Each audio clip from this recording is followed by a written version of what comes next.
When the humans arrived at the Galactic Assembly, they were already late by 3 centuries. The major empires had long drawn their borders, carved up trade routes, and buried a dozen species too slow to adapt. Humanity, by contrast, showed up with charming smiles, worn-out ships, and translators that sometimes mispronounced greetings as prepare to die. They were tolerated. Barely. They're loud. They're primitive. They've only had faster-than-light travel for a century. Still, humans were granted observer status. Mostly as a joke. At the grand summit of Ka-Lethtar, the humans were seated at the far back, behind the Vokari fungus lords and a delegation of rocks that communicated through slow vibration. The presiding species, the Waisari, had ruled this sector for 9,000 years. Tall, elegant beings with long memory lines stretching back to before most species even crawled from their oceans. They spoke in perfect, tonal Syriac, the dominant diplomatic tongue. The human ambassador, Dr. Ana Ruiz, listened quietly. She didn't speak a word. Until the Waisari made a comment, just loud enough for their neighbors to hear. Perhaps next time the Terrans can bring a pet instead of a delegate. At least it would be house-trained. Laughter followed. Rippling, elegant, cruel. Dr. Ruiz didn't flinch. She rose from her seat. And she began to speak. Not in English. Not in Syriac. But in Kolaisin. The room went silent. Kolaisin was a language no one had heard spoken aloud in over 4,000 years. The ancient root tongue of the Waisari ancestors. Dead. Lost. Erased after the 5th genetic purge. Most modern Waisari couldn't even read it, let alone understand it. But Dr. Ruiz spoke it fluently. Her voice was steady, her pronunciation flawless. She recited a line from the 8th Dawn hymnal, a sacred chant only preserved in ruins and partially reconstructed through deep AI archaeology. Before the stars, we were ash. Before ash, we were flame.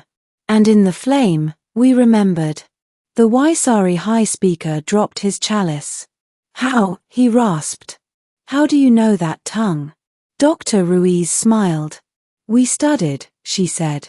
The chamber shook with the weight of implications. Studied what? Another delegate demanded. The ruins you left behind, she replied. The monuments you covered in vines. The relics you claimed were lost to time. We learned your true history when you were conquerors, not diplomats. When you still wept for your dead instead of erasing them. You dug through our graves, a younger Waisari hissed. No, Anna said. We listened to them. That was the moment everything shifted. Because the humans hadn't just spoken a dead language. They had honored it. Understood it. Resurrected it with the care of archivists and the respect of mourners. While the Waisari had forgotten. While the galaxy had laughed. News spread fast. Every linguist, historian, and cultural analyst scrambled for copies of the speech. Humans had unlocked linguistic patterns that had baffled empires for generations. They had reconstructed syntax with no Rosetta equivalent.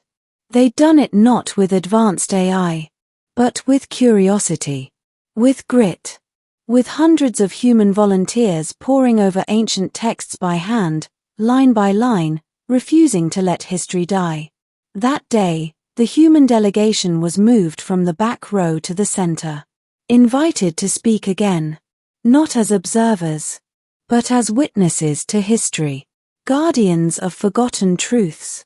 The Waisari never apologized. Not formally. But at the next summit, their high speaker stood and addressed Dr. Ruiz in Kolaisin. He stumbled through it.